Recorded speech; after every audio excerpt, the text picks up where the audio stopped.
Good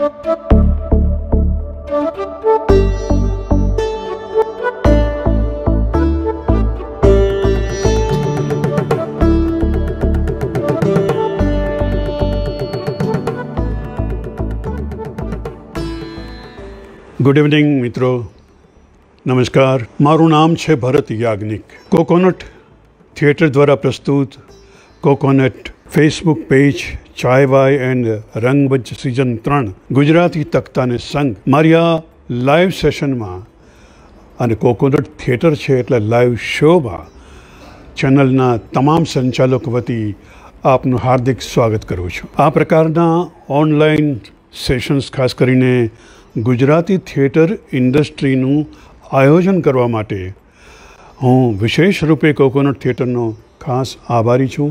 મારો આજનો વિષય છે મારી રંગયાત્રા.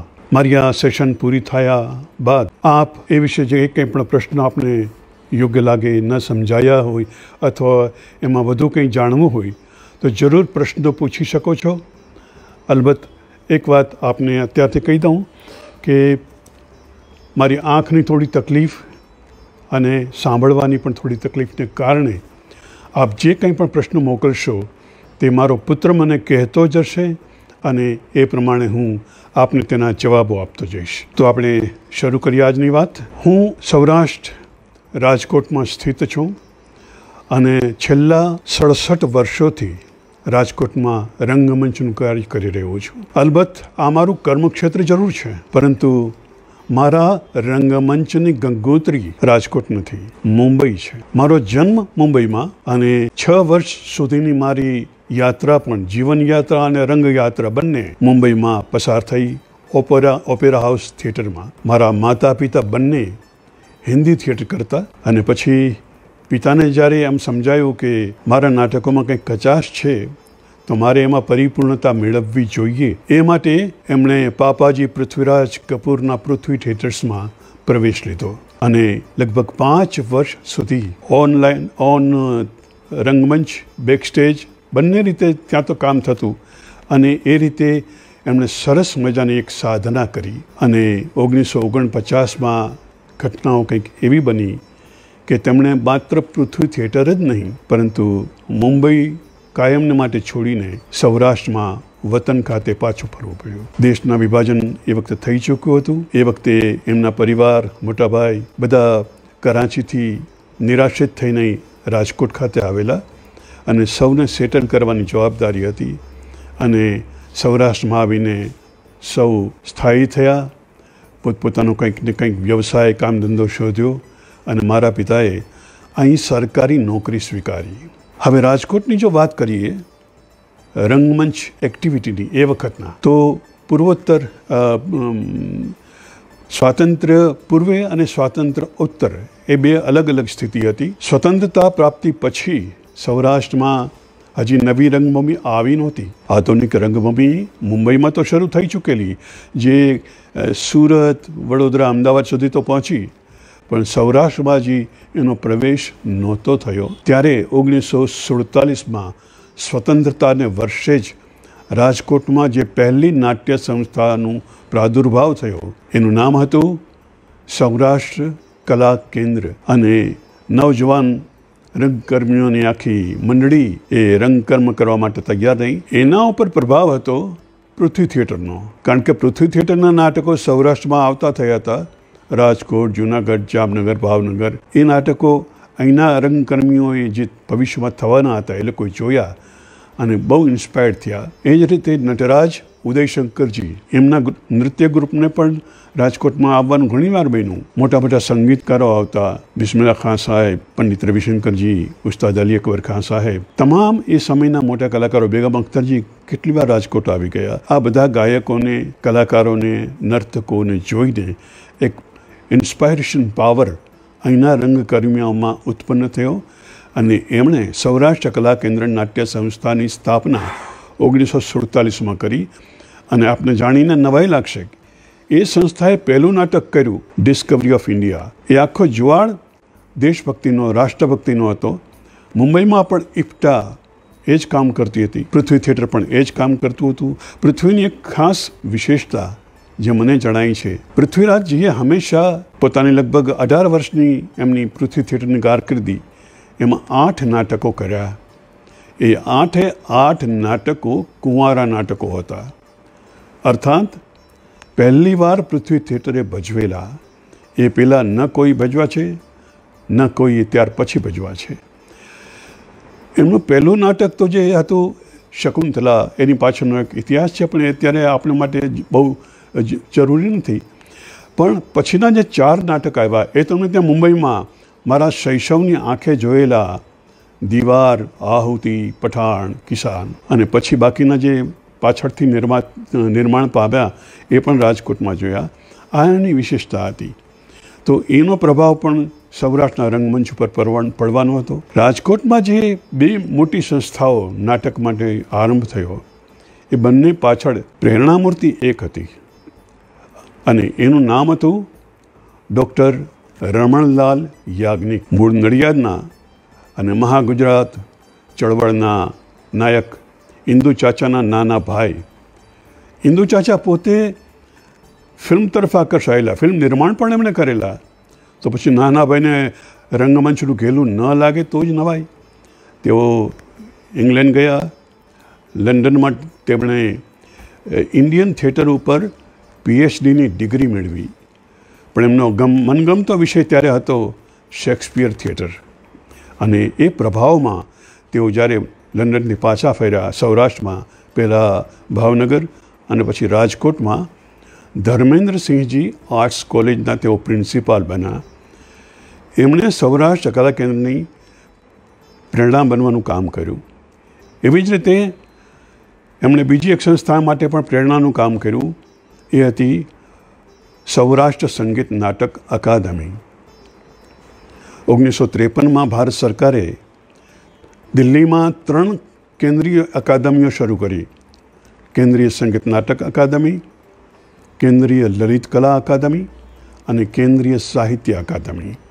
એ જ રીતે સૌરાષ્ટ્રમાં સાહિત્ય અને લલિત કલા એકેડમી તો ત્યારે ન બની, પણ સૌરાષ્ટ્ર રાજ્ય સ્વતંત્ર હતું, તેથી સૌરાષ્ટ્ર સંગીત નાટક અકાદમી 1953માં સ્થપાઈ અને એનું સંવિધાન બધું તૈયાર થઈ ગયા પછી 1955થી તે બિલકુલ સ્થાયી થઈ. અને એ જ અરસામાં મારા પિતાશ્રી, જેઓ પૃથ્વી થિયેટરનો વારસો લઈને આવેલા હતા સૌરાષ્ટ્રમાં, એમણે 4-5 વર્ષ તો સ્થાયી થવામાં કાઢ્યા. અને એમણે પણ 1955માં 15મી ઓગસ્ટે આપણા સ્વાતંત્ર્ય દિને પોતાની નાટ્ય સંસ્થાનો પ્રારંભ કર્યો. એ હતું કલાનિકેતન રાજકોટ, એ બેનર. અને મારા કિશોર વયનું એ પહેલું રંગમંચ બન્યું. પછી મારા પિતાજીને એમ લાગ્યું કે પૃથ્વી થિયેટરમાં તો જઈ શકે એમ નથી દીકરો, પણ તેમને સૌરાષ્ટ્ર સંગીત નાટક અકાદમીમાં અધિકૃત તાલીમ માટે મૂકવાની જરૂર છે. અને મેં 1959થી 62 સુધી 3 વર્ષ નાટકનો ડિપ્લોમા કોર્સ કર્યો. શરૂઆતમાં મુરબ્બી માર્કનભાઈ ભટ્ટ, અમારા ગુરુવર્ય, જેઓ પાછળથી MS યુનિવર્સિટી ડ્રામા ફેકલ્ટીમાં બરોડા ગયા. બીજા 3 ગુરુઓ હતા અમૃત જાની, જૂની રંગભૂમિના કલાકાર. એ અદ્ભુત કલાકાર, અદ્ભુત ડિરેક્શન એમનો અમને સથવારો પ્રાપ્ત થયો. ત્રીજા હતા બાપાલાલ રાવળ અને ચોથા જેઓ પાછળથી મશહૂર નાટ્યકાર બન્યા, ફિલ્મ કથા લેખક બન્યા, તેઓ રામજીભાઈ વાણિયા. આ સૌ ગુરુજનોના સંપર્કમાં આવતા એક નવા જ ભરત યાજ્ઞિકનું નિર્માણ ધીમે ધીમે શરૂ થયું. હું આપને ધીરે ધીરે હું જેમના પણ સંપર્કમાં આવ્યો અને જેમના નાટકોના પ્રભાવ મારા પર પડ્યા, જે સંસ્થાઓનો પ્રભાવ મારા પર પડ્યા, એમની વાત પણ આપને કહેતો જઈશ. 1959 જ લગભગ વર્ષ હતું અને એ વખતે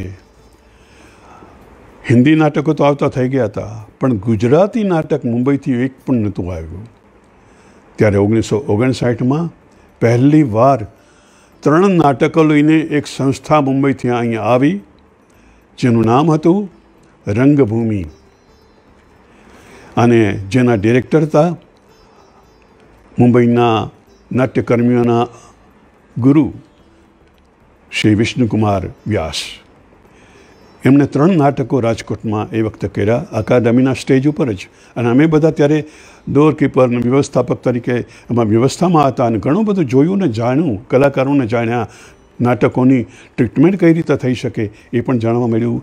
એ 3 નાટકો હતા. મેઘાણીભાઈનું શાહજહાન, બીજું હતું પલ્લવી પરણી ગઈ અને ત્રીજું હતું 12મો ચંદ્રમા. અને હું માનું છું રાજકોટમાં જ નહીં, સૌરાષ્ટ્રમાં એ વખતે પહેલીવાર મુંબઈની પછીની રંગભૂમિના જે ધુરંધર કલાકારો હતા એમણે રાજકોટની ધરતી ઉપર પહેલીવાર પગ મૂક્યો. અને એ બધા હતા ઉપેન્દ્રભાઈ ત્રિવેદી, કાંતિભાઈ મરિયા, વિજય દત્ત, લીલાબેન જરીવાલા, વર્ષાબેન અડાલજા, સુમંત વ્યાસ અને એક જયેન્દ્ર શાહ લગભગ નામ હતું. અકબરની અદ્ભુત ભૂમિકા એમણે, શાહજહાંની અદ્ભુત ભૂમિકા પછી સુમનભાઈ કરતા, પણ એ પણ કોઈ હતા. પણ સુમંતભાઈને મેં થિયેટર ઉપર શાહજહાંની ભૂમિકામાં જોયા અને એક આખા નાટકનો પ્રભાવ એ 3 નાટકનો મારા ઉપર પડ્યો. આ વાત એટલા માટે કહું છું મિત્રો કે વિષ્ણુકુમાર વ્યાસ અમારા મુરબ્બી, એમનું પણ ગોત્ર તો રાજકોટમાં છે. નાટકની શરૂઆત તેમણે ડૉક્ટર રમલાલ યાજ્ઞિકના માર્ગદર્શનમાં ધર્મેન્દ્ર કોલેજમાં જ કરેલી.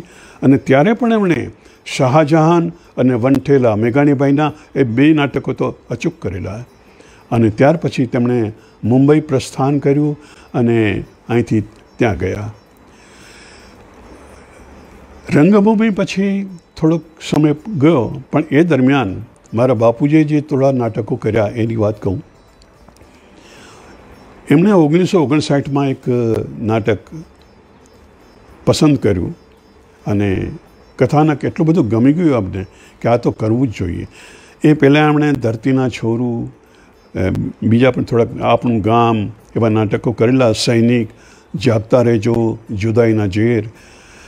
એમાં 2 નાટકો એવા હતા ત્યારે કે એ વખતની મુંબઈ રાજ્યની નાટ્ય સ્પર્ધામાં ગુજરાતી નાટકો જે થતા સ્પર્ધાના, એમાં સૌરાષ્ટ્રમાંથી પણ પ્રવેશ અપાતો. શેતલને કાંઠે પણ અહીંથી ગયેલું. એ જ રીતે મારા પિતાશ્રીની સંસ્થાના 2 નાટકો એ વખતે મુંબઈ રાજ્ય નાટ્ય સ્પર્ધામાં આવેલા. એ હતા ધરતીના છોરું અને બીજું હતું રામવાડો, સૌરાષ્ટ્રની લોકકથા ઉપર આધારિત ભારવટિયાની વાત. આ નાટકો અમને મુંબઈ રાજ્યમાં મૂકેલા. અને ત્યાર પછી સૌરાષ્ટ્રમાં એમણે પહેલીવાર પ્રાગજી ડોસાનું છોરું કછોરું કર્યું. હવે એમને પોતાને એ નાટક એટલું બધું ગમી ગયેલું કે ટીમ પૂરી તૈયાર નહોતી એમની પાસે, પણ છતાં એમનો વ્યામોહ રહ્યો નહીં અને એમણે એ નાટક ભજવું અને સદંતર નિષ્ફળ ગયું. એમાં મેં ત્યારે મારી ઉંમર કિશોર વયની પૂરી થતી હતી અને યુવાન વયમાં હું પ્રવેશ કરતો હતો. એટલે મારો અવાજ, મારો દેખાવ આ બધું ધીરે ધીરે બદલાઈ રહ્યું હતું. એટલે એમણે મને એમાં જે એક બાળક છે જે ઘરેથી ચાલી જાય છે, ભાગી જાય છે દાદાજીના ખૂનના અપરાધના દોષ માટે, ખરેખર એણે કર્યું જ નથી પણ એને ઠસાવી દેવામાં આવે છે એના મુનિમ દ્વારા કે આ ખૂન તે કર્યું છે અને એ ઘરેથી ભાગી જાય છે. એ મંજુલ, 12 વર્ષનું મંજુલની ભૂમિકા મેં કરી. અને કિશોર વયના યુવાન વયની વચ્ચે હોવાને કારણે 12 વર્ષ પછી જ્યારે મંજુલ પાછો આવે છે ત્યારે યુવાન મંજુલની ભૂમિકા પણ ત્યારે મેં કરી. આ મારા કારકિર્દીના શરૂઆતના નાટકની વાત છે. પણ એ નાટક સમગ્ર રીતે નિષ્ફળ ગયું. મારા પિતાજીને એનો ખૂબ જ આઘાત લાગ્યો, જીરવી ગયા અને પછી બીજા નાટકો કરતા રહ્યા ધીમે ધીમે. એ દરમિયાન સૌરાષ્ટ્ર રાજ્યનું વિલીનીકરણ થયું અને ગુજરાત રાજ્ય બન્યું. 1960માં ગુજરાત રાજ્યની સ્થાપના થઈ અને ત્યારથી ગુજરાત સંગીત નાટક અકાદમીની શરૂઆત થઈ અને સૌરાષ્ટ્ર સંગીત નાટક અકાદમી ધીમે ધીમે વિલય પામી. એક ગુજરાત સંગીત નાટક અકાદમી જ્યારે બની ત્યારે મારા પિતાજીએ મને ટ્રેનિંગ તો અપાવી દીધેલી અકાદમીમાંથી અને દિગ્દર્શકની તાલીમ લઈને હું બહાર આવ્યો અને એમણે મને એક આહ્વાન આપ્યું કે દીકરા, તારે માટે એક સરસ તક છે. એક સારો નિર્માતા તને એક નાટકની ઓફર કરે છે.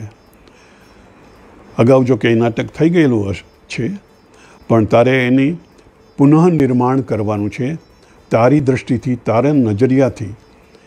અને એ નિર્માતા છે તારો બાપ પ્રેમશંકર યાજ્ઞિક.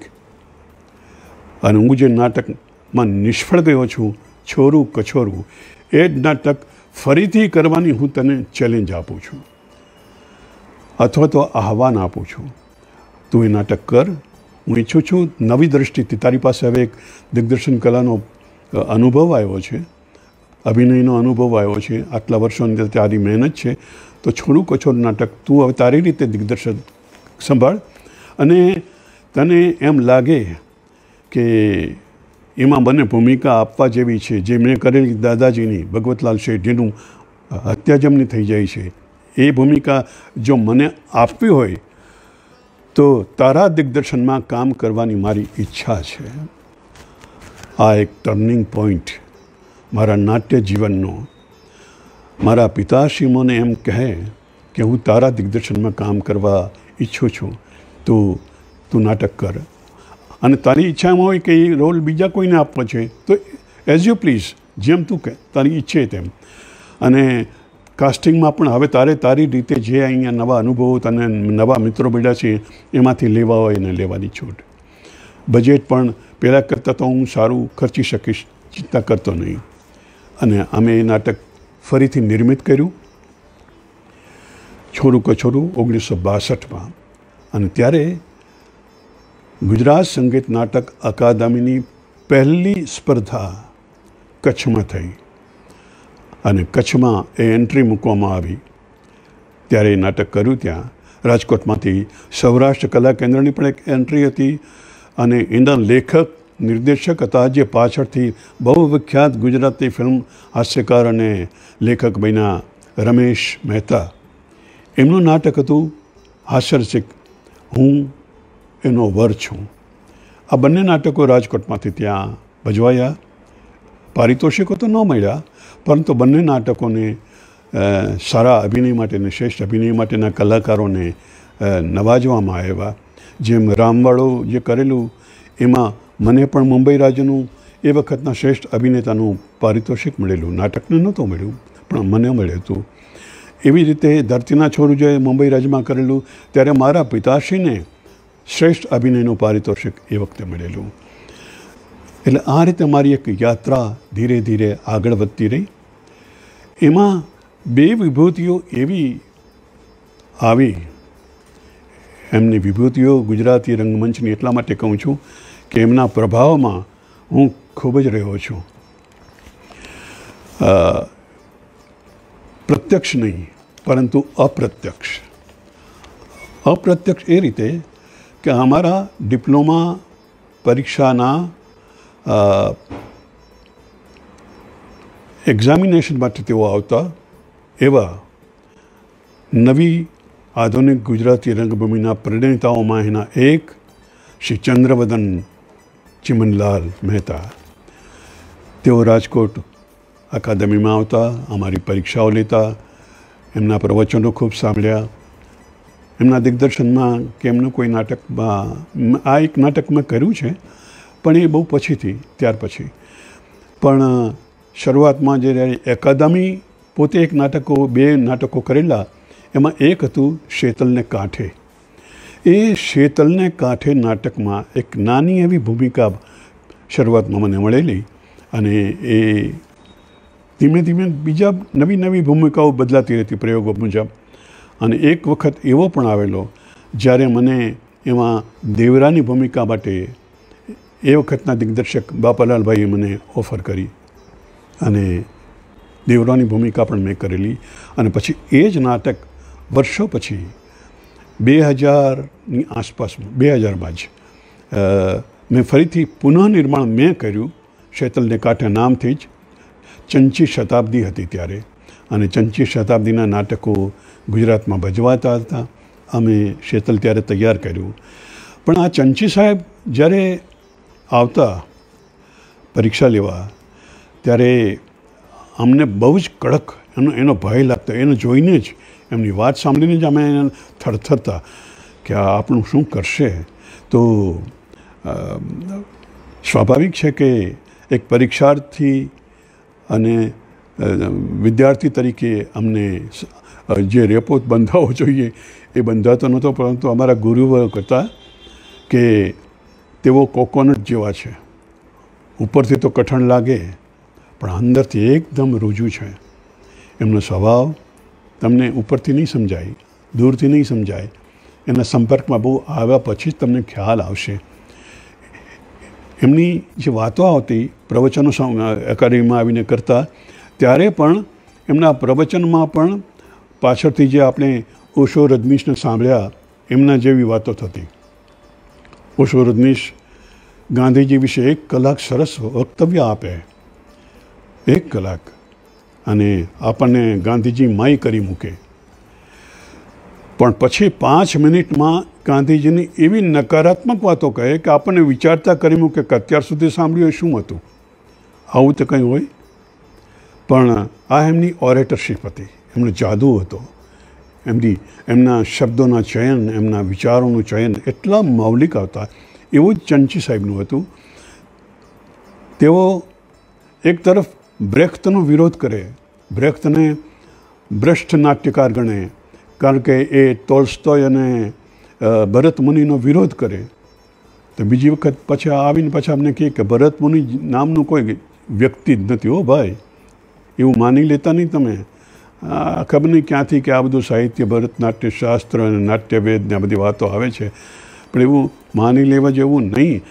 એટલે વિદ્યાર્થી તરીકે અમે ચકરાવે ચડતા કે આપણને ખરેખર શું કહેવા માગે છે. તો ત્યારે ખરેખર એમ લાગે કે આ કલ્પના હશે.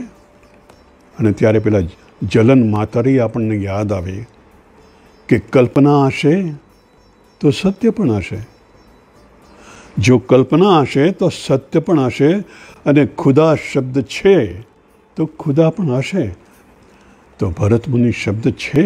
આપણે વર્ષોથી ગુરુમુખોને સાંભળતા આવ્યા છીએ, તો ભરત મુનિ જેવું કાંઈક તો હશે જ.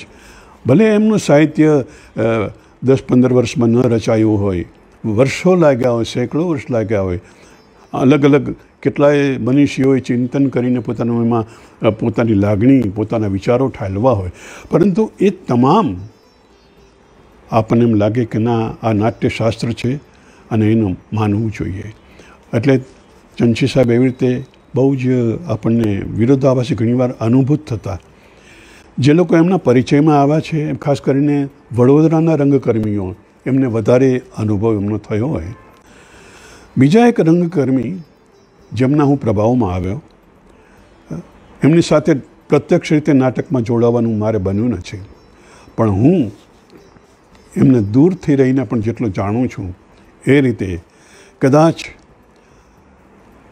રાષ્ટ્રીય રંગકર્મી તરીકે ગુજરાતમાંથી કોઈનું પણ પહેલું નામ દેવું હોય તો એ જશવંતભાઈ ઠાકર. જશવંત ઠાકર અદ્ભુત મનીષી, ઋષિ માણસ, અલગારી, અવધૂત, રંગમંચ માટે મરી ખૂપે અને મરી ખૂટ્યા. એમણે પોતાનું આખું રંગમંચ પાછળ સમર્પી દીધું. અલબત્ત એ સમર્પણ પાછળ એમના ધર્મપત્ની, એમના પુત્રી, એમનો પરિવાર, આ બધાનો પણ એટલો જ યોગ હશે. અને હશે એટલા માટે કહું છું કે મારા રંગમંચ કાર્ય પાછળ મારો આખો પરિવાર જોડાયેલો છે, ત્યારે હું આ 67 વર્ષથી રંગમંચ ખેડી શકું છું. અને પરિવારના સાથ વિના આ સંભવ નથી બનતું. અને એટલે જ જશવંતભાઈ માટે કહેવાતું કે ઇપ્ટામાં જઈને એ ગુજરાતી નાટક પણ કરે, ઉર્દુ નાટક પણ કરે, મરાઠી નાટકો પણ કરે, તો પછી ક્યાં જરૂર પડે તો પોંડિચેરી પહોંચી જાય, દિલ્હી પહોંચી જાય, અને જ્યાં કોઈ પણ ભાષાના નાટકો એને ઓફર કરવામાં આવે કે જશવંતભાઈ તમારે આમાં મદદ કરવાની છે, જશવંતભાઈ હાજર. આર્ટિસ્ટ, રંગકર્મી ઓન વેગન, ઓન વ્હીલ, જ્યાં જુઓ ત્યાં. રાજકોટમાં રાષ્ટ્રીય શાળામાં પણ રંગમંચના નવા વિદ્યાર્થીઓ તૈયાર કરવા માટે થઈને એમણે ક્લાસીસ ચલાવેલા. પણ રાજકોટમાં ત્યારે ખબર નહીં, આમ તો જો કે હજી સુધી એક સક્રિયતા કહી શકાય એવી ઊભી થઈ નથી. એના કારણો ઘણે છે, એ કારણમાં આપણે ન જઈએ. પણ જશવંતભાઈની જે તપસ્યા હતી એ તપસ્યા અદ્ભુત. હું જે કંઈ પણ એમના વિશે સાંભળતો આવ્યો છું, જોતો આવ્યો છું, એમના આખા પરિવારને જોતો આવ્યો છું, અને મારું આદરથી માથું ઝૂકી પડે જશવંતભાઈ માટે. આ જશવંતભાઈ એમના પરિચયમાં સીધું એક વખત આવવાનું બન્યું, અને એ વર્ષ હતો 1967. મારા તાજા લગ્ન થયેલા 12 મે 1967. જે અત્યારે શ્રીમતી રેણુ યાજ્ઞિક છે, એ એક જમાનામાં કુમારી રેણુકા ઠાકર હતા, અને એમણે રંગમંચ માટે એમના પિતાએ પણ એટલો જ ભોગ આપેલો, એમણે પણ ભોગ આપેલો, એમના સમગ્ર પરિવારે ભોગ આપેલો. અને મારા પિતાશ્રીને એમ લાગ્યું કે આ બે પરિવાર જોડાઈ જાય તો કંઈક રંગમંચનું દેવત ખુલે. તો ખરેખર એવું થયું કે અમારા બંનેના લગ્ન બંને વડીલોએ ભેગા થઈને, અને આપને જાણીને નવાઈ લાગશે મિત્રો, રેણુના પિતાશ્રી બહુ જાણીતા ચિત્રકાર સનતકુમાર ઠાકર, એ મારા ડિપ્લોમા કોર્સના સહઅધ્યાયી, પાછળથી જમાઈ અને સસરો બન્યા, અને રંગમંચ માટે વર્ષો સુધી સાથે મળીને અમે કામ કર્યું. એ સનતભાઈ ઠાકર અને રેણુ યાજ્ઞિક, અમારા બંનેના આ મેરેજ થયા. નવાઈ લાગશે કે આમાં હનીમૂન માટે ક્યાં ગયા હશું. માત્ર 10મે દિવસે વડોદરામાં MS યુનિવર્સિટી ગુજરાત સંગીત નાટક અકાદમી અને ત્રિવેણી સંસ્થાના ત્રિવેણી સંગમ થકી 15 દિવસનો દિગ્દર્શક તાલીમ કાર્ય શિબિર બન્યો, જેના મુખ્ય સંચાલક હતા જશવંતભાઈ ઠાકર. અને ત્યારે અમારો સામનો એક શિબિરાર્થી તરીકે અને સંચાલક તરીકે થયો. ત્યારે ધીમે ધીમે એમનો પરિચય પણ મને થયો કે જેમ ચંચી સાહેબ માટે કહેવાય એમ જ જશવંતભાઈ માટે કહેવું પડે કે કોકોનટ જેવા છે, જેમાં આપણી આ ચેનલ છે. એવા અંદરથી એકદમ કુમાશ પહેર્યા, પણ ઉપરથી બહુ કડક. ઘણાને નવાઈ લાગે છે જાણીને કે બલરાજ સાહનીએ પોતાની જિંદગીનું પહેલું ઇપ્ટા માટેનું ઉર્દુ નાટક જ્યારે ડિરેક્ટ કર્યું ત્યારે મૂંઝાઈ ગયા હતા. કે અબ્બાસની સ્ક્રિપ્ટ હતી, અને કે અબ્બાસે બલરાજજીના પૂછ્યા વિના જ એમનું નામ ઘોષિત કરી દીધું ઇપ્ટાની મિટિંગમાં કે આ નાટકનું ડિરેક્શન બલરાજ સાહની કરશે. એ મૂંઝાઈ ગયા. એ મિટિંગમાં એક ગુજરાતી યુવાન હાજર હતો. એ ગુજરાતી યુવાન આ જશવંત ઠાકર. બલરાજજી કહે છે कि मीटिंग पूरी थी એટલે યુવાન દોડીને મારી પાસે આવ્યો અને મને કહ્યું, बलराज जी आप बिल्कुल फिक्र मत कीजिएगा, मैं आपके साथ हूँ. એટલે બલરાજજી કે પણ મને નથી કોરિયોગ્રાફી આવડતી, નથી સ્ટેજ લાઇટિંગની ખબર, નથી સ્ટેજ ક્રાફ્ટિંગની ખબર, સ્ટેજ ડિઝાઇનિંગ, હું શું કરીશ. बिल्कुल फिक्र मत कीजिए, सब कुछ मैं आपके साथ हूँ, मैं आपके पीछे हूँ, नाम आपका रहेगा, लेकिन मुझे काम करने की बस इच्छा है, ये इस नाटक में के साथ मुझे जोड़ना है. અને એ જશવંત ઠાકર આ વાત જશવંતભાઈએ ક્યાંય કહી નથી જાહેરમાં. બલરાજ સાહની સાહેબે પોતાની આત્મકથામાં લખી છે કે એ ગુજરાતી યુવાન જો ત્યારે મારી સાથે ન હોત તો ખરેખર મારું શું થયું હોત એ મને ખબર નથી. પણ ધીરે ધીરે એમ કહેવાય છે કે બલરાજ સાહની ડિરેક્શન કરવા બેસતા ત્યારે બહુ તામસી પ્રકૃતિના હતા, ગુસ્સે થઈ જતા. હવે એમનામાં જશવંતભાઈમાંથી આવ્યું કે જશવંતભાઈમાં બલરાજજીમાંથી આવ્યું, એક અભ્યાસનો વિષય છે. અને એ રીતે બલરાજજીનો અનુભવ, સ્વાનુભવ રાધર હબીબ તનવીર સાહેબે લખ્યો છે પોતાની મુલાકાતમાં. એમનું બલરાજજીના ડિરેક્શનમાં એક નાટક હબીબ તનવીર પહેલી વાર કરી રહ્યા હતા, ઉર્દુ નાટક, જેમાં એ વખતે એમની ઉંમર તો 18 વર્ષની તનવીર સાહેબની, પણ એમની 80 વર્ષના વૃદ્ધની ભૂમિકા આપેલી. અને એ ભૂમિકા કરતાં કરતાં એને એમ લાગતું હતું કે હું બરાબર કરું છું. અને એમણે એ બલરાજ શાહની ખૂબ ગુસ્સે થઈ ગયા. 1 વાર 2 વાર 5 વાર 10 વાર સમજાવ્યું એમને, પણ એમને ન બરાબર ખ્યાલ આવ્યો. ત્યારે બલરાજ શાહની રંગમંચ ઉપર ગઈ, જ્યાં રિહર્સલનું પ્લેસ હતી, ત્યાં જઈને હબીબ તનવીર સાહેબને તમાચો મારી દીધો. તો આ મसल थियरी જેને કહેવાય, बलराज साहनी पोते कहता कि ये मसल थियरी है मेरी, कभी कभी हो जाता है लेकिन तुम्हें ज़िंदगी भर के लिए याद रहेगी. તો આ એક પ્રોસેસ ચંચીના અનુભવ થયો, વિષ્ણુકુમાર વ્યાસના નાટકો જોયા. એ જ અરસામાં મારા નાટકો ધીમે ધીમે આગળ ચાલી રહ્યા હતા. પણ 1967માં એક અપ્રત્યાશિત ઘટના મારા જીવનમાં બીજા ટર્નિંગ પોઈન્ટ રૂપે આવી. એ બીજો ટર્નિંગ પોઈન્ટ શું હતો એ આપને કહું. લગ્નના ચોથે પાંચમા દિવસે હું, મારા પિતાશ્રી અને મારા ધર્મપત્ની સાથે રાત્રે જમવા બેઠા. અને આ એક નાટ્યાત્મક ઘટના આપને લાગશે, પણ અમારા જીવનની, મારા રંગકર્મની એક નાટ્યાત્મક ઘટના છે અને સત્ય ઘટના છે. મારા પિતાશ્રીએ મને નહીં, રેણુને સંબોધીને કીધું, રેણુ વહુ દીકરા, આજે એક વાત તમને કહેવી છે. આ લગ્ન દ્વારા મેં મારા દીકરાને તો તમને સોંપ્યો જ છે, પણ મારે એક દીકરી પણ છે, 12 વર્ષની છે, અને એ પણ હું તમને સોંપું છું. ત્યારે રેણુ અને હું બંને ચમકા. મને પણ ખબર નથી એવી દીકરી ક્યાંથી આવી. અને પછી હસી પડ્યા અને હસીને એમણે કહ્યું કે મારી એ દીકરીનું નામ છે મારી નાટ્ય સંસ્થા કલાનિકેતન રાજકોટ. એ મારું માનસ સંતાન છે. એ સંતાનની માવજત પણ આજથી હું તમને બંનેને સોંપું છું અને તમારે એને આગળ લઈ જવાની છે. તમે તમારી રીતે ખૂબ સરસ રીતે કામ કરો, મારી જ્યાં જરૂર પડે ત્યાં સલાહ સૂચનમાં છો. અને ત્યારથી મારી અને રેણુની સહરંગ યાત્રા સ્વતંત્ર રીતે શરૂ થઈ. એક પછી એક નાટકો થતા ગયા. મુંબઈથી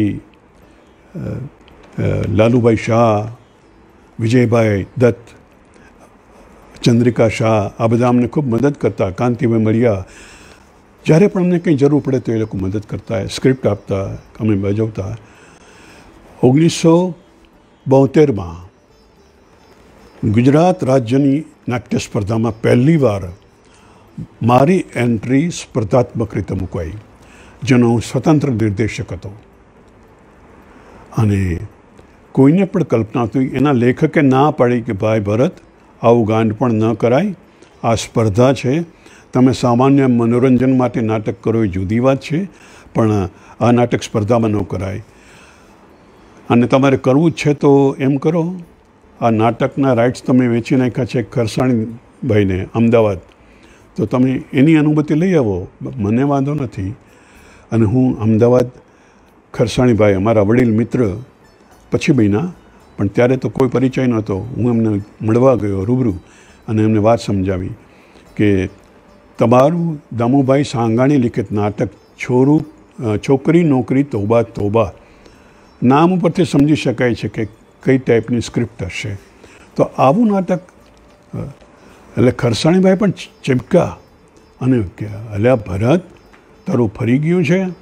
આ નાટક હું વર્ષોથી કરું છું, પણ કોઈ દિવસ સ્પર્ધામાં નથી મૂકતો. સ્પર્ધામાં ન મુકાય. આ આનંદ માટે, મનોરંજન માટે ભજવો, જુઓ, આનંદ પામો, બસ ભૂલી જાઓ. પણ મેં કીધું મારાથી એન્ટ્રી કરવી છે તો આ જ, પણ હું જરાક જુદી રીતે કરવા માગું છું. એટલે તમે મને અનુમતિ એકવાર આપો, પછી બાકીનું કામ હું મારી રીતે કરીશ. અને મિત્રો, મારી નવી એક રંગયાત્રા ત્યારથી શરૂ થઈ. મારામાં એક નવો દિગ્દર્શક પેદા થયો. એ દિગ્દર્શકનું નામ હતું ચાર્લી ચેપ્લિન. વિશ્વના વિખ્યાત હાસ્ય અભિનેતા, ફિલ્મકર્મી, ન ભૂતો ન ભવિષ્યતિ. એ પહેલાં પણ ચાર્લી એક પણ નહોતો અને આજે પણ કોઈ નથી. એ ચાર્લીની ફિલ્મો જોઈ જોઈને મને પણ કંઈક એક ઇન્સ્પાયરેશન થયું કે માત્ર હાસ્યરસ નહીં, હાસ્યરસની પાછળ કંઈક કરુણ રસને પણ જોડવો જોઈએ, ગંભીર રસને પણ જોડવો જોઈએ. જેમ ગાંધીજી પોતે કહેતા, દરેક હાસ્ય ગંભીરતા વિનાનું હોય તો એ નકામું છે. ગંભીરતા વિનાનું હાસ્ય અને હાસ્ય વિનાની ગંભીરતા વ્યર્થ છે. તો મને આમાંથી એક પ્રેરણા મળી કે હું કંઈક કરું, આ બાબતે શોધી કાઢું, અને એ નાટકને મેં ટ્રેજો કોમેડીનો એંગલ આપ્યો પહેલી વાર. અને વિભાગીય સ્પર્ધામાં એ નાટકને બીજું પારિતોષિક મળ્યું, અને અંતિમ સ્પર્ધામાં કોઈને પણ કલ્પના નહોતી એમ જયશંકર સુંદરી વિજય પદ્મ પ્રથમ પારિતોષિક રૂપે છોકરી નોકરી તોબા તોબાને અપાયું. અને એ વખતે નિર્ણાયકો હતા INT મુંબઈના ચંદ્રવદન ઠક્કર, વીણાબેન પ્રભુ, સુમંત શાહ, જેમને મેં શાહજહાનમાં જોયેલા, સુમંત શાહ, અને ત્રીજા હતા બરોડાના મારા ગુરુવર્ય માર્કનભાઈ ભટ્ટ. આ 4 નિર્ણાયકો આફરીન થઈ ગયા અને મંચ ઉપરથી પારિતોષિક આપતી વખતે બોલ્યા કે નાટકની સ્ક્રિપ્ટ એ નાટક નથી હોતું, એ તો બ્લુ પ્રિન્ટ છે માત્ર. સફળતા જિંદગીની હસ્તરેખામાં નથી હોતી, ચણાયેલી ઇમારત એના નકશામાં નથી હોતી.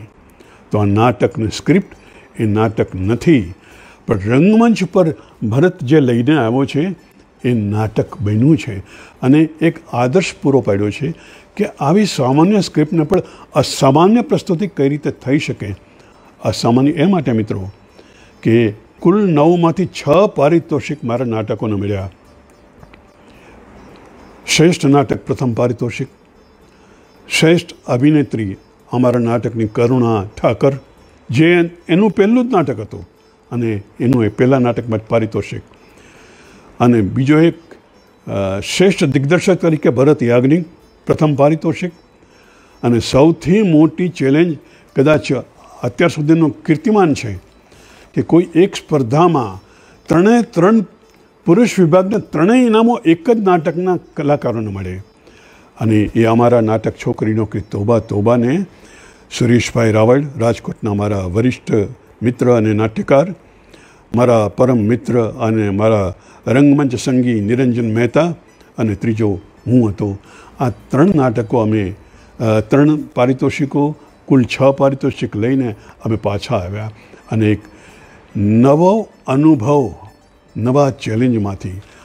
મિત્રો, કોઈ પણ પારિતોષિક છે એ અંતિમ નથી, એ તો શરૂઆત છે, માત્ર શરૂઆત. એ તમને કંઈક વધુ કરવા માટે પ્રેરણા આપે છે. અને હું પ્રેરિત થયો. અલબત્ત એવી કોઈ સ્ક્રિપ્ટ મને મળતી નહોતી, પણ એક સ્ક્રિપ્ટ અચાનક મારા હાથમાં આવી, જે મેં વાંચી. છપાયેલું નાટક હતું, હિન્દીમાં છપાયેલું નાટક હતું, અને એ હતું ગિરીશ કર્નાડનું તુગલક. મેં પહેલી વાર 1975માં વાંચ્યું, પણ વાંચીને 1 વાર, 2 વાર, 3 વાર, 4 વાર વાંચી ગયો. વાંચીને મને થયું કે મારી હેસિયત અત્યારે તો નથી, એટલે હાલના તબક્કે તો આ નાટકને અન્યાય કરવાનો મને કોઈ અધિકાર નથી. એટલે એ નાટકને મેં ટેબલ ટ્રીટમેન્ટ કહેવાય ને, એમ ટેબલ ટ્રીટમેન્ટ માટે રાખી મૂક્યું, યોગ્ય સમયની રાહ જોવા માટે. અને એ દરમિયાન બીજા નાટકો કર્યા, પણ એ બધા સામાન્ય નાટકો હતા મારી દૃષ્ટિએ. નાટક માટે એમ કહેવાય છે કે નાટકનું મુખ્ય કામ તો મનોરંજન છે, પણ મિત્રો સાવ મનોરંજન નથી. મહેશ ચંપકલાલ મારા મિત્રોએ જે હમણાં વાત કરેલી કે નાટકનું અભિનેતા નાટકની શરૂઆતથી અંત સુધી પહોંચતા એક દીપ પ્રગટાવે છે, અને એ દીપ પ્રકાશ આપે છે. કોઈ પણ નાટક નાનો એવો પ્રકાશ તો આપવો જ જોઈએ. વિશ્વના વિખ્યાત નાટકો જેણે કર્યા એવા શંભુ મિત્રા, એમણે સરસ વાત કહી છે કે દર્શક જ્યારે નાટક જોવા માટે ઓડિટોરિયમમાં આવે છે, થિયેટરના અંધકારમાં બેસે છે ત્યારે આવીને એ પોતાના હૃદયનું એક દીપ ઘીમાં બોળેલી વાટ લઈને આવે છે. એ વાટને નાટકના અંત પહેલાં એણે પ્રગટાવી દેવી પડે છે અને એ જો ન પ્રગટાવે તો એ નાટક સફળ નથી.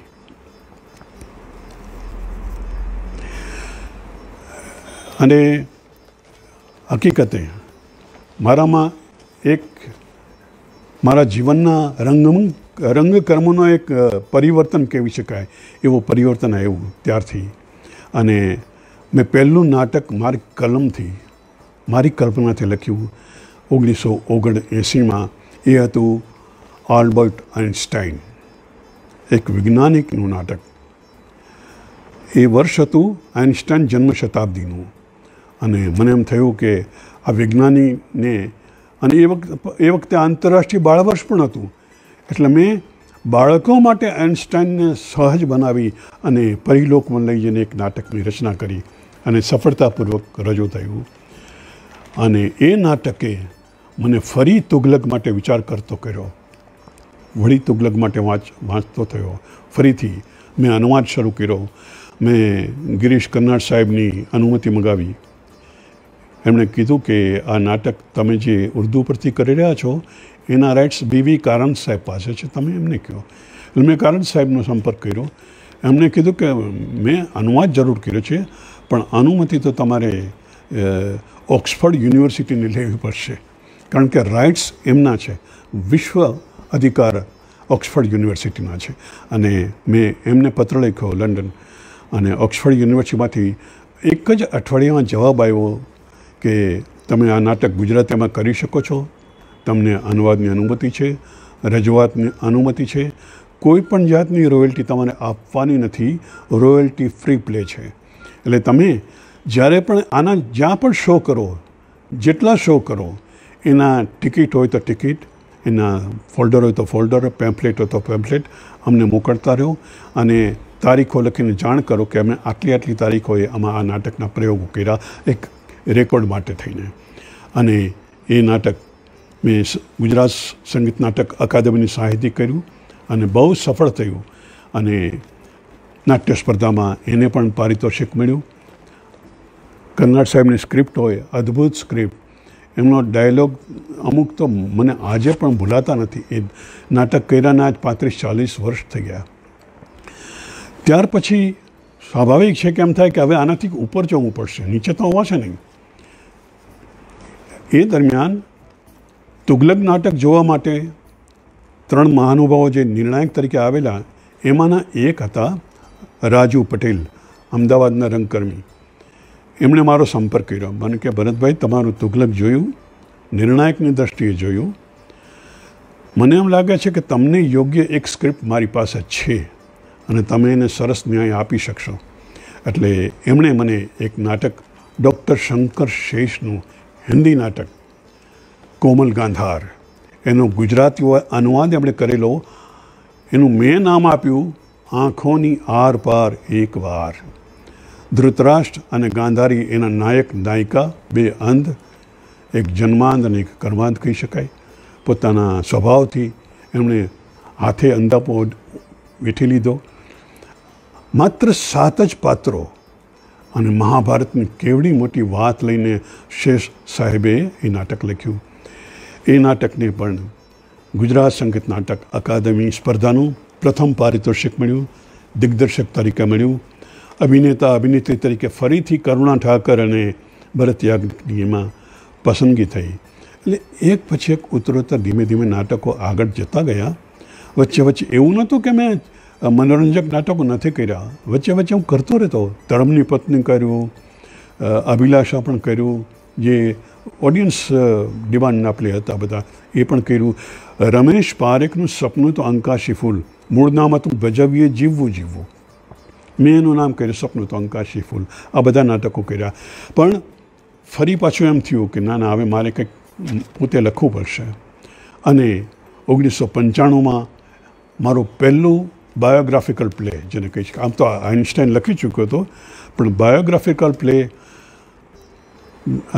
મેઘાણી જન્મ શતાબ્દી આવી રહી હતી ત્યારે મને એમના પરિવાર તરફથી, ખાસ તો વિનોદભાઈ મેઘાણી, એમના ભાણેજ જે રાજકોટમાં રહે છે, રહેતા હતા, એ બધાના સંમતિ સાથે મેં ઝવેરચંદ મેઘાણીના જીવન કવન ઉપર જન્મથી મૃત્યુ સુધીની વાત લખી, પહાડનું બાળક ઝવેરચંદ મેઘાણી.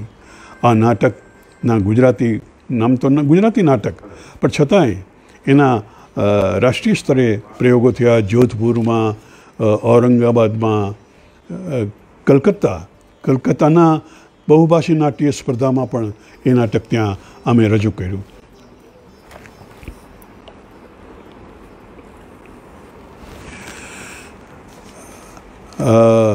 માલવ જાની એક સરસ પ્રશ્ન પૂછે છે.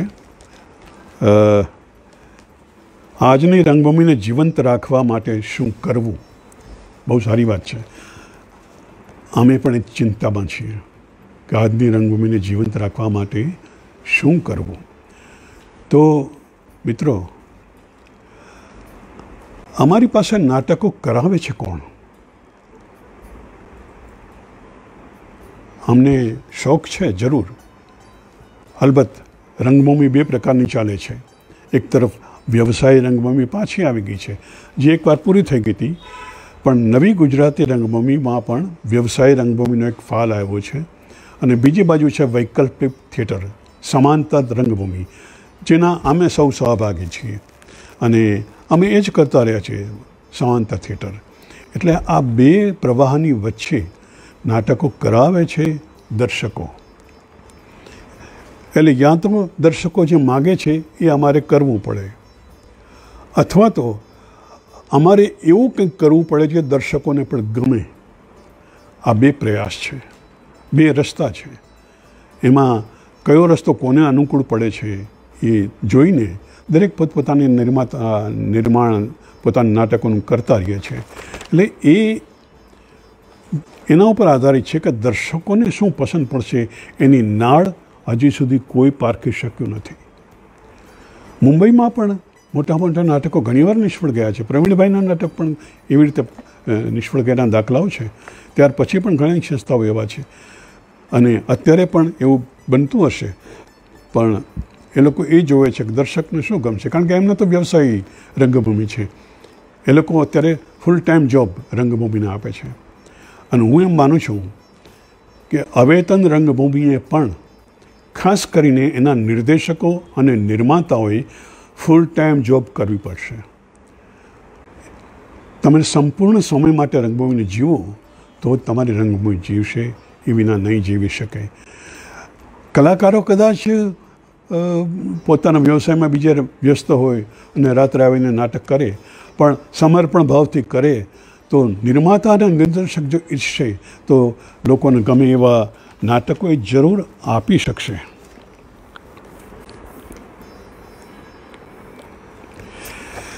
સતીશભાઈ વ્યાસ પૂછે છે, ધંધાદારીના બદલે પ્રયોગશીલ નાટક શા માટે, અને અત્યારે લખાતા નાટકો વિશે આપ શું માનો છો? ધંધાદારી નાટકો માટે લખાય એમાં કંઈક ખોટું નથી, લખાવા જોઈએ, એ પણ એક જરૂરી વસ્તુ છે. અને રંગભૂમિને જ્યાં સુધી આપણે વ્યાવસાયિક નહીં બનાવીએ ત્યાં સુધી એ સનાતન નહીં રહે. એટલે રંગકર્મીઓએ ક્યાંક ને ક્યાંક થોડોક વ્યવસાય તો કરવો જ પડશે. પછી કઈ રીતે થાય છે એ જુદી વાત છે. ઘણી વખત અત્યારે પણ જોઈએ તો ટિકિટ શો કેટલા ચાલે છે? જે ચાલે છે એ પ્રાયોજિત નાટકો ચાલે છે બધે જ. મુંબઈ, અમદાવાદ, વડોદરા, સુરત, વલસાડ, રાજકોટ, જામનગર, ભાવનગર, બધે જઈએ તો સોશિયલ ગ્રુપ્સ જે બની ગયા છે એ સોશિયલ ગ્રુપો મદદ કરે છે. એ લોકોને જોઈએ એવા નાટકો એ માગે છે અને એટલે જ એને જે જોઈએ એવા નાટકો લખાય છે. એટલે એને ખરાબ કહેવાનો કોઈ અર્થ નથી. એ પણ એક પેઢી છે, ચાલે છે, રંગકર્મ છે, ઇન્ડસ્ટ્રી છે. સરસ શબ્દ વાપરો છે કોકોનટ ચેનલે કે ગુજરાતી ઇન્ડસ્ટ્રી એક મંચ ઉપર લાવવા માટે જે કામ કર્યું છે, આ ઇન્ડસ્ટ્રી છે. અને એણે ઇન્ડસ્ટ્રી બનવું જ પડશે અને ઇન્ડસ્ટ્રી તો જ બનશે જો તો વ્યાવસાયિક અભિગમ થોડોક કેળવશે. હા, અમારા જેવા જે છે માત્ર શોખથી કરીએ છીએ અમે, એ જુદી વાત છે. અને છતાંય અમને ક્યાંક ને ક્યાંક તો સારો સપોર્ટ મળી જાય છે, એટલે અમે સરભર કરી લઈએ છીએ. ક્યાંકથી અમને થોડુંક મળી ગયું હોય તો બીજા ન મળે તો પણ અમે અમારા નાટકો કરીએ છીએ. આ એક વેવ છે અને બંને વેવ જેમ ફિલ્મોમાં પણ ચાલે છે તો રંગમંચમાં પણ કેમ ન ચાલે, ચાલશે જ, એમ જ ચાલતો રહેશે.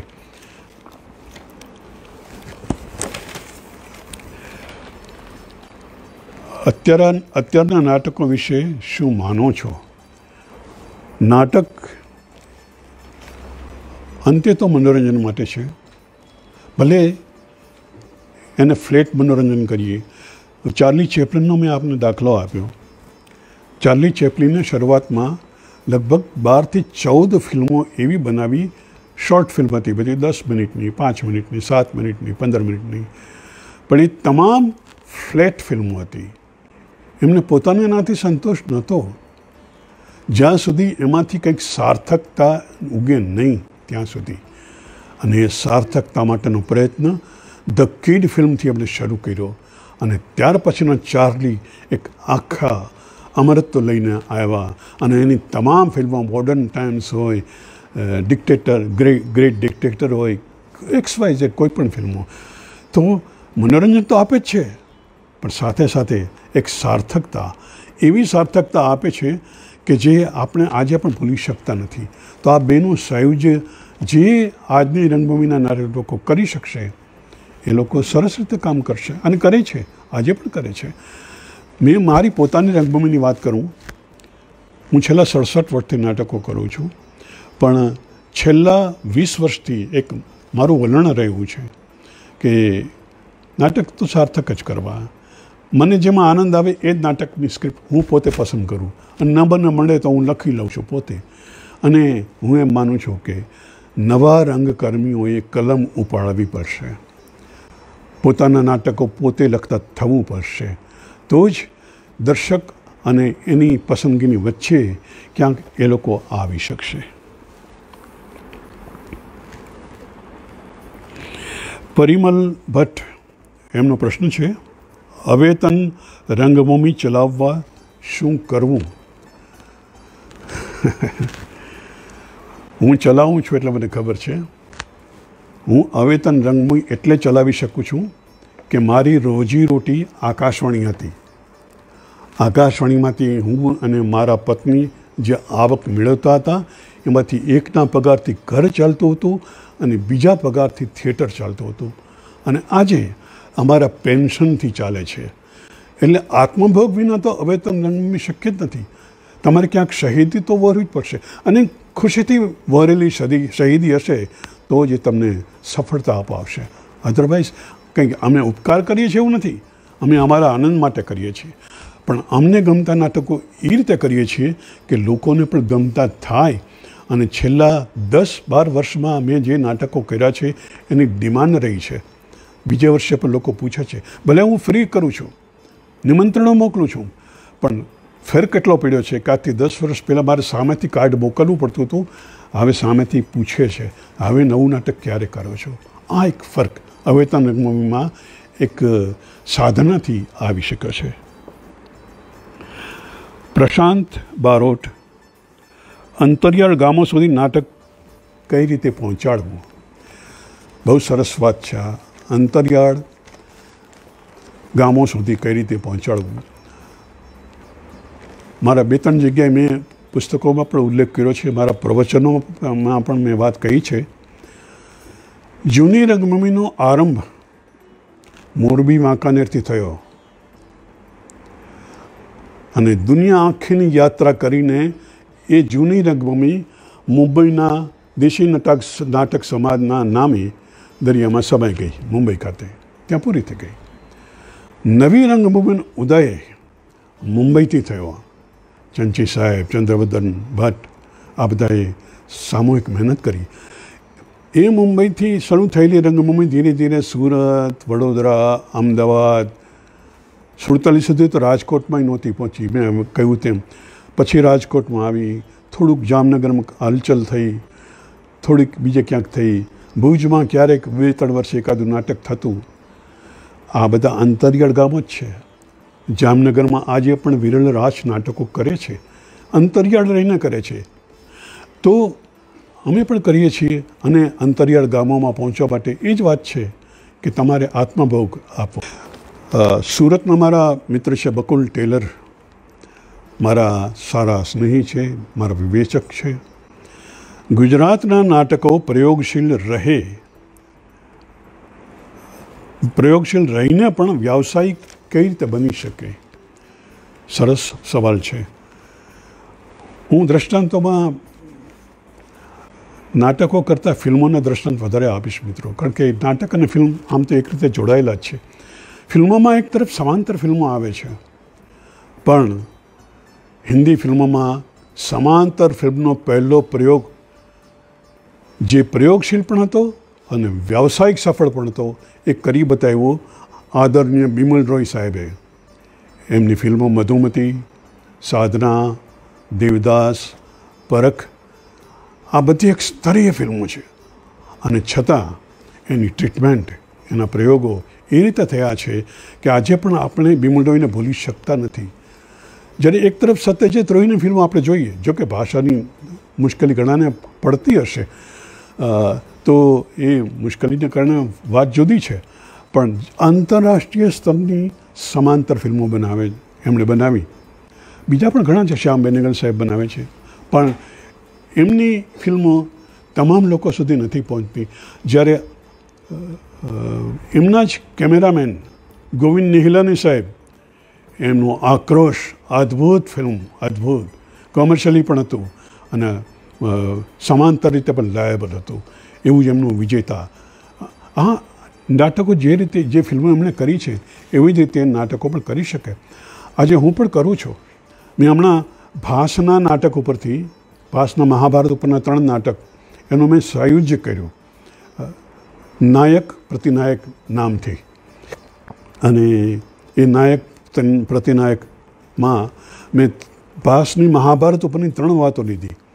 એક તો ઉરુભંગમ, બીજું દૂતવાક્યમ અને ત્રીજું હતું કર્ણભારમ. આ 3 નાટકોને એક સંયોજન કરી નાયક પ્રતિનાયક. એમાં દુર્યોધન પ્રતિનાયક છે, કર્ણ પ્રતિનાયક છે. એ બેન પ્રતિનાયકોની સામે એક નાયક ઊભો છે, શ્રી કૃષ્ણ. સ્ક્રિપ્ટની રીતે, પ્રેઝન્ટેશનની રીતે, સંગીતની રીતે સંપૂર્ણ નાટક બનાવવાનું મેં કર્યું. મારા એક નવયુવાન મિત્ર જગદીશ ત્રિવેદી, પોતે સારા લેખક છે, ડિરેક્ટર રહ્યા છે, પણ પછી હાસ્યના રવાડે ચડી ગયા અને હવે તો લોકસેવાની સેવા અદ્ભુત કરે છે. એટલે પણ ના, એમનો નાટકનો રસ ખોટો નથી. પૂછે છે તમારું નવું નાટક કયું આવે છે? મેં હમણાં નવું એક નાટક ગયા માર્ચ 2020ના વર્લ્ડ થિયેટર ડેના દિવસે રજૂ કરવાનું નક્કી કરેલું કે મેં ત્યારે નાટક કરવું, અને રિહર્સલ્સ પણ ચાલુ થઈ ગયા. અને એ દરમિયાન આ કોરોના વિસ્ફોટ ચાલુ થયો, લોકડાઉન પીરિયડ આવી ગયો અને એ નાટક અત્યારે ફાઇલમાં બંધ પડ્યું છે. કઈ રિહર્સલ ગઈ એ નાટકનું નામ કદાચ મારા જીવનનું પહેલું મર્ડર મિસ્ટ્રી પ્લે છે, T20, જે અત્યારે T20 મેચ, ક્રિકેટ મેચનો વાયરો ચાલ્યો છે, એના ઉપરથી કદાચ હું એમ માનું છું કે જેમ હમણાં પૂછાયું બકુલભાઈ તરફથી કે કેવી રીતે સામંજસ્ય થઈ શકે, તો કદાચ એ એવી સ્ક્રિપ્ટ છે કે જે મારા આટલા અનુભવો પછી મેં કર્યું કે ચાલો આને પણ થોડુંક મનોરંજક બનાવીએ, લાયેબલ બનાવીએ, અને મારા રીતે મારા પ્રયોગો કરવા છે તો હું કરવાનો જ છું. પણ અત્યારે તો થયું નથી. બીજું પણ એક નાટક મેં મારા એક મિત્રના કહેવાથી મેં લખ્યું છે, ગોંડલના મહારાજા ભગવતસિંહજીના જીવન ચરિત્ર ઉપર, અને એ પણ અત્યારે તો લખાયેલું એમને પડ્યું છે. જોઈએ ક્યારે લખાય છે, પૂરું થાય છે અને ક્યારે એ મંચ ઉપર પહોંચે છે. પ્રિતેશ મહારાજ, કોરોના કાળ પછીની ગુજરાતી રંગભૂમિનું શું થશે? પ્રિતેશજી, આપે અમારી ચિંતા વોરી લીધી છે. આ ખરેખર તો અમારી અત્યારે ચિંતા ચાલે જ છે. આ ચિંતામાં એ જ છીએ અમે કે જગત આખાનું આખો પરિવેશ બદલાઈ રહ્યો છે, સાહિત્ય બદલાઈ રહ્યું છે, વાતાવરણ બદલાઈ રહ્યું છે, લોકોનું માનસ બદલાઈ રહ્યું છે, રાજકારણ બદલાઈ રહ્યું છે, શિક્ષણ બદલાઈ રહ્યું છે. ત્યારે નાટકોએ પણ બદલાવવું જ પડશે. અને બદલાયેલું નાટક ફરી કરાવશે તો પ્રેક્ષકો છે. જે માગશે એ અમારે આપવું પડશે. અને અમે પણ એનો અભ્યાસ અત્યારથી કરીએ છીએ કે આવનાર દિવસો કેવા હશે. કારણ કે અમે પણ આપ સૌની જેમ કોરોના ભોગવીએ છીએ. બીમારીમાંથી પણ એમાંથી પસાર પણ થયા છે. અમારા ઘર કોરોનામાં પણ ઈશ્વરની કૃપાથી કશું હજી થયું નથી. ઈશ્વર જ્યાં સુધી રાખે ત્યાં સુધી. પણ મારા બે જે અધૂરા નાટકો છે એ હું આ કોરોના કાળ પર જરૂર પૂરા કરીશ એવી ઈશ્વરને પ્રાર્થના કરું છું. હવે પછીનો પ્રશ્ન આવે છે.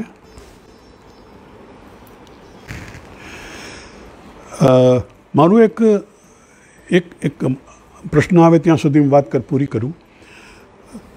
સૌથી અઘરું નાટક કયું પડે? જે સૌથી લખાણ સહેલામાં સહેલું હોય ને એ.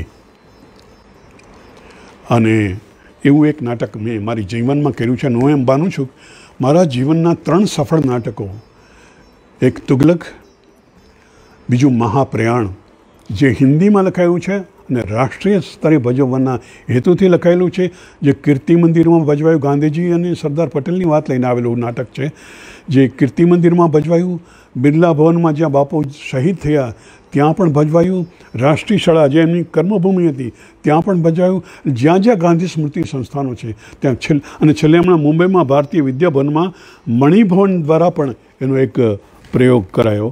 એ મારા જીવનનું એક અમૂલ્ય નાટક. બીજું પણ એક છે, પછી કહું. સુરેશભાઈ રાજડા, જાણીતા રંગકર્મી અને હવે તો વરિષ્ઠતમોમાં એક છે. તમારી સ્ક્રિપ્ટ બીજા ડિરેક્ટરને આપો. સુરેશભાઈ, આવી ઈચ્છા આપે પહેલી વાર મારી પાસે બતાવી છે. હું તો કે દિવસનો તલપાપડ છું, પણ મારી સ્ક્રિપ્ટ કોઈ ભજવશે કે કેમ એ મને ખબર નથી. હા, મેં ભજવી છે. મારું પણ અત્યારે પૃથ્વી થિયેટર જેવું જ થયું છે કે મેં જેટલા નાટકો લખ્યા છે એ મેં જ ભજવા છે, બીજા કોઈએ છપાયેલા છે. એમાંના 5ને તો સાહિત્ય અકાદમીના પુરસ્કાર મળેલા છે. આ મહાપ્રયાણને પણ પુરસ્કાર મળ્યું છે. નાયક પ્રતિનાયકને હિન્દી સાહિત્ય અકાદમીનો એવોર્ડ મળ્યો છે. એ પણ હિન્દીમાં લખાયેલો પ્લે છે. અને બાકીના જે 3 ગુજરાતી છે, પહાડનું બાળક, મેઘાણી, એને પણ સાહિત્ય અકાદમીનો પુરસ્કાર મળ્યો છે. છપાયેલા નાટકો છે આ બધા. અને જે 3-4 ન છપાયેલા છે, બીજા 20-25 જેટલા લઘુ નાટકો છે જેમાં ભજવા છે, છપાયા નથી. અને ક્યારે છપાશે કે એની મને અત્યારે બહુ ઈચ્છા પણ નથી. પણ હું અત્યારે ફૂલ લેન્થ નાટકો માટે જ પ્રયત્નશીલ છું. અને જો કોઈ મને કહેશે તો જરૂર હું મારું નાટક એમને ભજવવા આપીશ. તમને નવાઈ લાગશે, વર્લ્ડ રિનાઉન્ડ પ્લેરાઇટ શેક્સપિયરનું એક નાટક હમણાં 2-3 વર્ષ પહેલાં મેં કર્યું, ઓથેલો ઇન ગુજરાતી. સનતભાઈ વ્યાસને મુંબઈ ખબર છે, એમણે એમાં એક કવિતા એમની પાસે મેં બોલાવડાવી છે કે આ નાટકનો ઉપયોગ હું આ કવિતા એમાં હું વાપરીશ. મારી લખેલી કવિતા છે. તો એ પણ છપાયેલો પ્લે છે. પણ એનું મેં ટાઇટલ આપ્યું છે ગ્રહણ. ઓથેલો ટાઇટલ નથી આપ્યું, ગ્રહણ. પણ આખી વાત સૌરાષ્ટ્રની બેકગ્રાઉન્ડ બનાવી છે. એટલે એના સમીક્ષાએ તો લખેલું. પણ જો ભરતભાઈએ આમાં પહેલેથી કહ્યું ન હોત કે આ નાટક અનુવાદ છે તો કોઈ કલ્પી પણ ન શકત કે આ ગ્રહણ છે ઓથેલોનો અનુવાદ છે. પૂરું જોયા છો તો ખબર ન પડત. પણ મેં શેક્સપિયરને ક્યાંય અન્યાય થવા નથી દીધો. બરાબર શબ્દ છે એમને વળગીને, પણ અમારી રીતે કાઠિયાવાડી થોડીક પાત્રીકરણ કરીને મેં કર્યું છે. કોઈને ગમ્યું છે, કોઈને નથી પણ ગમ્યું. ભાનુપ્રસાદ ઉપાધ્યાય, વડોદરા. તમારા નાટકનો પ્રોસેસ કઈ રીતે? તમે લેખનનું પૂછો છે કે નિર્દેશનનો ખબર નથી પડતી, પણ બંનેના ટૂંકા જવાબ આપવાની કોશિશ કરું. મારો લેખનનો પ્રોસેસ તો બહુ લાંબો થાય છે. હું 6-8 મહિના પહેલાં કોઈ થીમ મને મળે પછી એના ઉપર હું 3-4 મહિના વિચાર કરું. પછી મારા પત્ની તો મને કાયમ કહે છે, તમે કેટલી વાર આંખના નૂર ગુમાવશો. 6-6, 7-7 વખત રીરાઇટ કરવું. અને રઈશ મણિયારે જેમ કહેલું કે કોઈ પણ લેખકે એકવારથી સંતોષ ન થવું જોઈએ, અને મને પણ નથી થતો. અને ઘણીવાર તો ભજવાયા પછી પણ મેં ફેરફારો કર્યા છે, ભજવાઈ ગયા પછી, છપાઈ ગયા પછી પણ ફેરફારો કર્યા છે, એવું પણ ઘટના બની છે. એટલે નાટક એક એવો પ્રોસેસ છે કે અંતિમ ખર્ચ સુધી તમે ફેરફાર કરી શકો છો. ફિલ્મમાં એ મર્યાદા છે, પણ નાટકમાં લેખક નિર્દેશક સ્વતંત્ર છે. હવે નિર્દેશક તરીકેની મારી વાત કરું પ્રોસેસની, તો હું પહેલાં તો મને ગમે છે કે નહીં એ પહેલી મારી શરત. મને કોઈ એમ કહે કે આ નાટક બહુ સારું છે એટલે હું ભજવવા માંડું, એવું નથી થતું. હા, શરૂઆતમાં કદાચ કર્યું હશે એવું, પણ 1979 પછી તો નથી જ કર્યું. અને પહેલાં મને ગમી જાય પછી હું કરું, પછી હું તૈયાર મનથી નક્કી કરી લઉં કે હવે તો આ નાટક કરવું જ છે. તુગલક મેં 10 વર્ષ સુધી વિચાર્યું, ભાનુપ્રસાદભાઈ, 10 વર્ષ સુધી વિચાર્યા પછી 1975માં હાથમાં લીધેલું નાટક 1985માં પૂરું કર્યું. અને લગભગ 95 સુધી એના શો છૂટાછવાયા થતા રહ્યા. એનો મને આનંદ છે કે લોકોએ માણ્યું, ઉત્પલ ભયાણી સાહેબ જેવાય માણ્યું અને કહ્યું કે રાજકોટમાં રહીને તુગલક કરવું એ સૌથી મોટી ચેલેન્જ છે, અને એ ચેલેન્જ ભરતભાઈએ ઉપાડી છે. એટલે આવા આહ્વાનપરક નાટકો મને ગમે છે. નાયક પ્રતિનાયક મારું આહ્વાનપરક નાટક. મેં ગુણવંતભાઈ શાહ એમના મહાભારત ઉપર ખાલી પુસ્તક વાંચ્યું, અને એ વાંચીને હું આફરીન થઈ ગયો. વાહ હા હા, શું અદ્ભુત વાત છે. અને એમાં એમણે ભાસના જુદા જુદા મહાભારત ઉપરના નાટકોનો પણ ઉલ્લેખ કરેલો. એમાંથી 3 નાટકો મેં મગાવ્યા સંસ્કૃતમાં, પછી એના ગુજરાતી અનુવાદ પણ કર્યા. અમુક તો મને તૈયાર મળી ગયા, અને એના ઉપરથી મેં નાટક કર્યું. પણ એટલું આહ્વાનપરક, મારા કલાકારો પણ આફરીન છે, એ લોકો પણ રાજી થઈ જાય છે. ચિરાગભાઈ પૂછે છે, ટેકનિકલ તમારું સૌથી અઘરું નાટક કયું? હું મારે એ વાત કહેવાની બાકી રહી ગઈ. મેં કહ્યું ને કે સૌથી સહેલું નાટક સૌથી અઘરું હોય છે. એ સૌથી સહેલું નાટક જે મારા કારકિર્દીનું કદાચ અત્યાર સુધીનું શ્રેષ્ઠતમ નાટક છે, અને એ છે જીથરો ભાભો. સહેલામાં સહેલું નાટક વાર્તાની રીતે.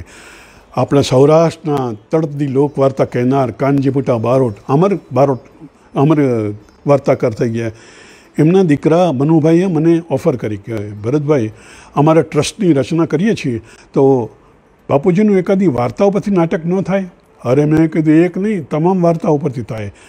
પણ આપણે એમ કરીએ, લોકકથાઓમાં હાસ્યરસ ઓછો છે, પણ હાસ્યરસવાળી આ કથા બાપુજીની એવી અદ્ભુત છે કે મુંબઈ સુધી બધા ગુજરાતીઓ માણે છે, જેમ શાહબુદ્દીનભાઈને આપણે માણીએ છીએ આટલા વખતે પણ.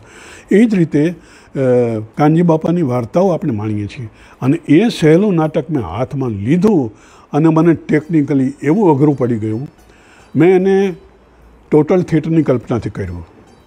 એમાં સૌરાષ્ટ્રના તળપતા લોકગીતો, ભજન, રાસ બધું આવે.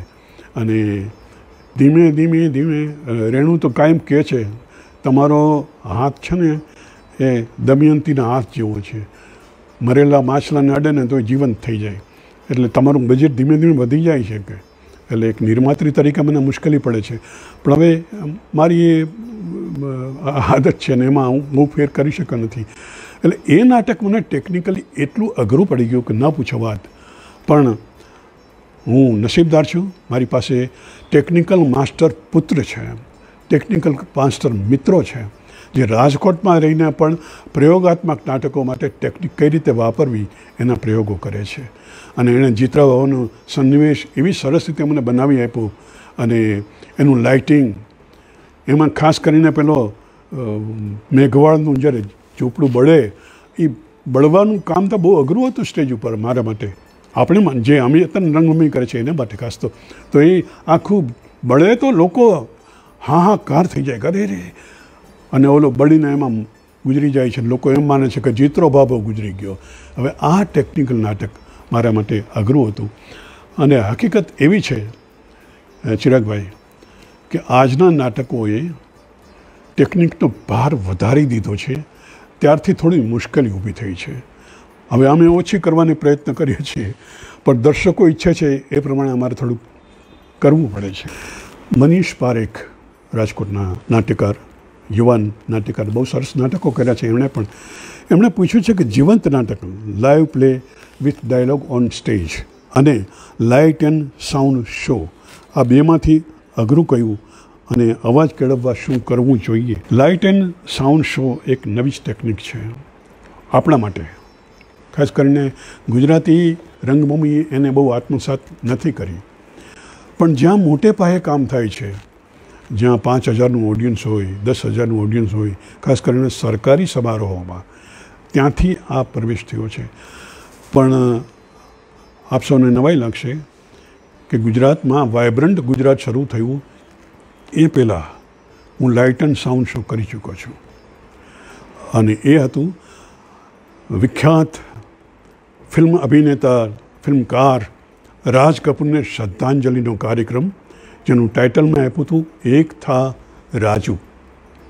જેમ એક હતો રાજા, વાત કરીએ ને એવી રીતે મારી ઈચ્છા હતી કે હું મારા પ્રિય ફિલ્મકારને શ્રદ્ધાંજલિ આપું, અને મેં શ્રદ્ધાંજલિ આપવા માટે એક થા રાજુ ટાઇટલથી ટાઈમ વિડીયો પાસે ગયો, પરમિશન લીધી, આરકે સ્ટુડિયોમાં જઈને એનું શૂટિંગ કર્યું. કેટલા મહાનુભાવોના ઇન્ટરવ્યૂ લીધા, કલ્યાણજી, આણંદજી, નૌશાદ, હસરત જયપુરી, આમ અલગ અલગ મહાનુભાવોના ઇન્ટરવ્યૂને જોડીને એક આખો ટ્રિબ્યુટ પ્રોગ્રામ મેં બનાવ્યો. અને એ 2.5 કલાકનો programme light and sound show હતો. પણ એ જવાના 1999 મેં કરેલો. મને પણ કલ્પના નથી કે આ યુગ આવી રહ્યો છે, અને એ સફળ થયું. ત્યાર પછી મેં સુરમધુ કલાપી, મારો એક બહુ સફળ નાટક, મુંબઈના કમલેશ મોતાએ પણ કલાપી કરેલું. એ જ વખતે લાઠીમાં આગલે દિવસે એમનો પ્લે હતો અને બીજા દિવસે મારો નાટક હતું સુરમધુ કલાપી. એ પણ મેં લાઇટ એન્ડ સાઉન્ડ, પણ મેં લાઇટ એન્ડ સાઉન્ડનો પ્રયોગ ત્યારે જ કર્યો છે જ્યારે એમ લાગે કે આમાં કંઈક ફિલ્મની ટેકનિકથી કહેવું છે. એટલે મારી પટકથા સ્ટાઇલ, નાટકની સ્ટાઇલ છે થોડી પટકથા જેવી થઈ જાય, અને એમ લાગે કે આ વધારે અપીલિંગ છે, તો હું એ વાપરવામાં સંકોચ નથી કરતો. કરવું જોઈએ. નવો યુગ આવી રહ્યો છે, બધું બદલાઈ રહ્યું છે, તો રંગમંચ પણ થોડુંક બદલાય તો એમાં વાંધો શું છે?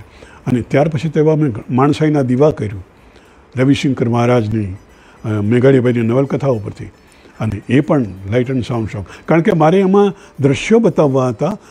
રવિશંકર મહારાજનું જન્મસ્થાન, નિર્વાણ સ્થાન, એમની કર્મભૂમિ, એમની સંઘર્ષભૂમિ, એમનું જેલમાં જે રાખવામાં આવેલા એ જેલનું શૂટિંગ, આ બધું કરીને બંને સાથે ચાલે. સ્ટેજ ઉપર નાટક ભજવાય, જ્યાં જરૂર પડે ત્યાં થોડુંક ફિલ્મેટિક આવી જાય. તો આ એક પ્રયોગ છે. પ્રયોગ રીતે બરાબર છે, પણ હંમેશા કરવા જેવું નથી. હંમેશા એટલા માટે કે જીવંત નાટકની એક મજા છે, અને જીવંત નાટકમાં કલાકાર જે રીતે ખીલે છે, બહુ તૈયારી કરવી પડે છે એના માટેની. કલાકારે, દિગ્દર્શકે સાથે મળીને, ટેકનિશિયનોએ પણ ખાસ તો. અને આપણે ત્યાં હજી એવા પૂરા થિયેટરો નથી કદાચ. અને બીજું જે મનીષભાઈ તમે પૂછ્યું કે વોઇસ પ્રોજેક્શન, અવાજની કેળવણી માટે, મુંબઈના કલાકારો આપણને એમ લાગે કે જન્મજાત વોઇસ ટ્રેનિંગ લઈને આવ્યા છે. એ લોકોનો આરંભ જ એ રીતે કરાય છે કે વોઇસ ટ્રેનિંગ થાય. આપણે ત્યાં કહીને થાકીએ આપણે કલાકારોને, થોડા લાઉડ બનાવો, થોડા લાઉડ. ઉત્પલ બયાણીએ મારા એકાદ નાટકમાં આવી ટીકા પણ કરી હતી કે બે ચાર મુખ્ય કલાકારનો અવાજ બહુ નબળા હતા, પણ હવે સ્વીકારીને ચાલુ, કારણ કે એ કલાકારનું બીજું પાછું સબળ હોય છે. તો પણ વોઇસ ટ્રેનિંગ જરૂરી છે. અને વોઇસ ટ્રેનિંગ માટે મોટેથી બોલવા સિવાયની બીજી કોઈક ટ્રેનિંગ હોય એવું શક્ય. રિહર્સલ કરો ત્યારથી માંડીને, પહેલી રિહર્સલથી માંડીને લાઉડનેસ તમારા એક્ટિંગમાં, અને ધીરે ધીરે ધીરે. મિત્રો, મેં તો આકાશવાણીમાં 41 વર્ષ કામ કર્યું. આકાશવાણીના સેન્સેટિવ માઇક્રોફોન સાથે મારો જય ભારતી કાર્યક્રમ ભારત આખામાં વખણાતો, હિન્દીમાં ફૌજી જવાનો માટેનો કાર્યક્રમ. એ માઇક્રોફોન એટલું સેન્સેટિવ કે મારો શ્વાસનો અવાજ પણ પકડી લે. એટલે મારે એટલું માધુર્યથી, માર્દવતાથી અવાજને રમાડવો પડતો. પણ એ જ જ્યારે તુગલક તરીકે સ્ટેજ ઉપર આવે ત્યારે કેમ ચાલે? અને ત્યારે એ તુગલકનો ભરત યાજ્ઞિક જુદો હોય અને આકાશવાણીનો ભરત યાજ્ઞિક જુદો હોય. આ બે રીતે મેં મારી જાતને કેળવી હતી. હું પણ ઈચ્છું છું કે તમામ કલાકારો એ રીતે, ખાસ કરીને આપણા રાજકોટના, સૌરાષ્ટ્રના અવાજને તો પ્રાધાન્ય આપો અને પછી તમે જુઓ. અને આ માટે મેં એક મારી અંગત સંસ્થા શરૂ કરી છે 2003થી.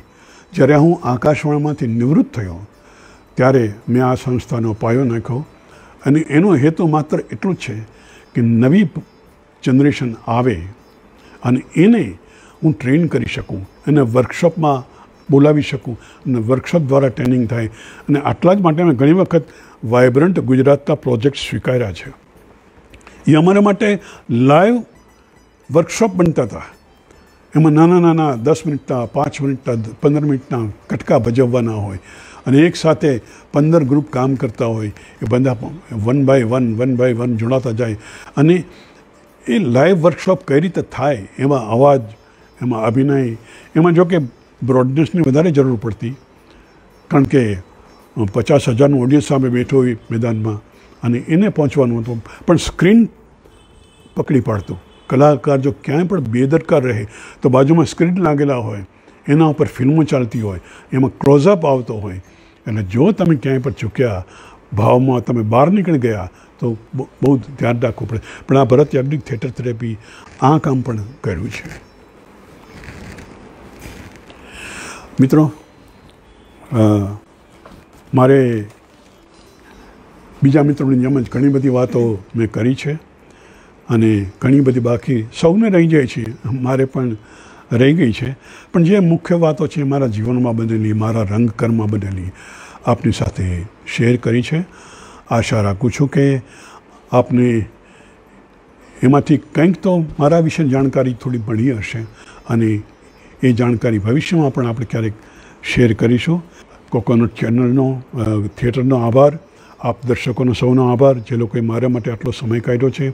ફરી ક્યારેક મળીએ ત્યારે. અને કોરોનાથી સૌ ચેતતા રહો, માસ્ક પહેરી રાખો અને સોશિયલ ડિસ્ટન્સ રાખીને પણ અત્યારે આપણે આ સમય પસાર કરી નાખવાનો છે એકવાર. અને પછી નવો એક સૂર્યોદય ઉગશે. એ સૂર્યોદયમાં આપણે થિયેટર સાથે ફરી મુલાકાત કરીશું. નમસ્કાર.